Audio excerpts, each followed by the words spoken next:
will control the vertical.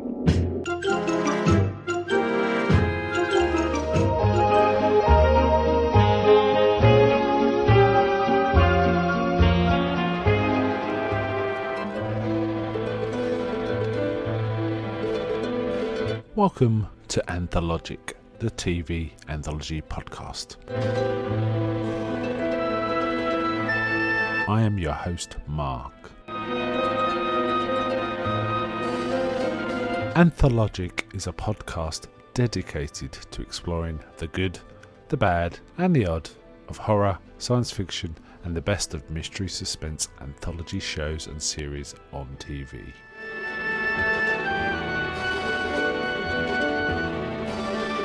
Join me as we slip through the cracks of reality to approach the extremes of experience, where we can peruse the stories and art of a sinister fairground of strange and wonderful rides.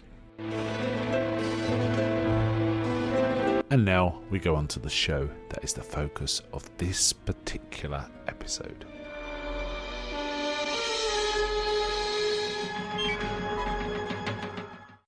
Welcome to this episode of Anthologic with your host Mark. Today we're covering a Twilight Zone episode. This is from season 1, episode 23. It's called A World of Difference. Interesting one this. It's got quite a bit of pedigree to it. It was written, the original story was written by Richard Matheson, the legendary writer, and it originally aired on March the 11th, 1960. It was directed by Ted Post. Ted Post is an interesting director because he went on to make films. And a few films I really like, actually. He directed lots of TV. Also, while in parallel with directing films as well. For example,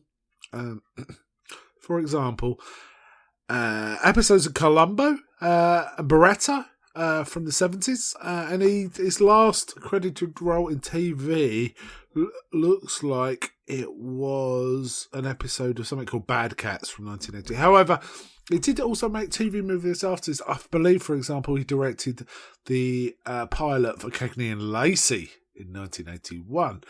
In addition, he was involved in films right up to the late 90s. So he kept going and going and going. And he would have been, let me work it out, nearly 80 at that point, which is quite amazing. Now, the films he directed that I particularly like are, there's two sequels, but there is another one that's worth talking about. In fact, I'll talk about the other one right now. He directed Hang 'em High from 1968, Clint Eastwood Western, pretty good one. But a very standard kind of Western. Now, this was the first starring role of Clint Eastwood in an American movie. He was known in America before this by playing Rowdy Yates in Rawhide. And, in fact, Ted Post did direct episodes of Rawhide, but I can't tell you if he directed. I presume he directed Clint Eastwood at some point, if he directed an episode of Rawhide. But in addition, the two films I'm interested in otherwise are two sequels. One is the sequel to Planet of the Apes, Beneath the Planet of the Apes, 1970. So there's a bit of connection with Rod Serling, who wrote the script to the original Planet of the Apes. So there's a tight connection there. But it is a completely bonkers movie in many respects. Beneath the Planet of the Apes, it's so odd. But I really like it because of that. And the other sequel he directed that's notable is Magnum Force, again with Clint Eastwood. Now, this was the sequel to Dirty Harry. Dirty Harry is a better film, but Magnum Force has got basically quantity rather than quality. A lot of the film is kind of taken up with you seeing the day-to-day shenanigans of Dirty Harry shooting criminals and busting robberies and this, that, and the other, before it settles into its own sort of story about vigilantes within the police force who try and recruit Harry Callahan, who, you know, you think might be in for that sort of thing, but no, definitely not. So it's Harry against these guys that are vigilantes. And I really like that one. Anyway, enough about Ted Post. Back to this episode. So this one, I really liked. It was quite gripping, but unfortunately I found the end irresolute, let's put it that way.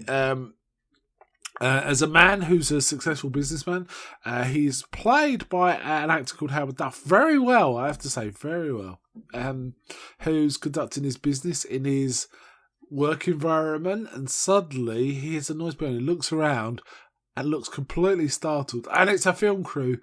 He is filming a scene from a film, but as far as he's concerned, he is that man, and he does not know what's going on. And the various sort of issues ensue from that. The studio thinks he's being awkward, or possibly he's having a nervous breakdown. Probably he's having a nervous breakdown. He's got a harridan ex-wife demanding alimony he's never been seen before in his life. But he's also, as this person, he's got a loving wife at home, and he goes to his home and finds there's no one there. It's all wrong. It doesn't work out. But then suddenly he's back in the world he knows, but he's confused. He doesn't understand what to do. And this episode goes, between those two worlds of him being in what he thinks is his world, and then him being an actor playing this character in this world and being totally confused about the two. And the studio agent is kind of somewhat sympathetic, but I think he's having a nervous breakdown, and he can't figure out what's going on. Essentially, at one point, while he's perplexed, he sees a script called The Private World of Arthur Curtis. Now, Arthur Curtis being the character he thinks he is, which is, instead of the actor who's playing this character, instead of Gerald Reagan is his actor's name. So it is sort of perplexed, and it goes backwards and forwards. I kind of like this. I really liked how this was played by Howard Duff. I think he gave a good performance here. It was quite effective. I enjoyed it greatly. I did not like the ending so much because I felt it was a little irresolute. As I say, it was poor for what for everything that it led up to, in my opinion. But honestly, I can't think how else I would have ended it personally. So there is that.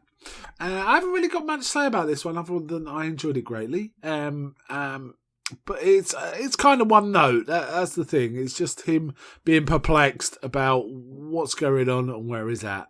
So there is that. I think this one may have suffered a little when it was first aired because it came straight after Monsters Are Due on Maple Street, which is a renowned episode, a really, really popular one that makes the top 5 or top 3 lists quite a lot.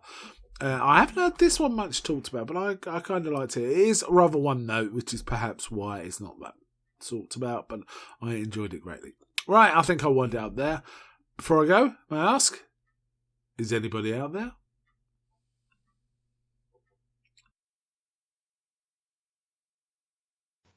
I'm not.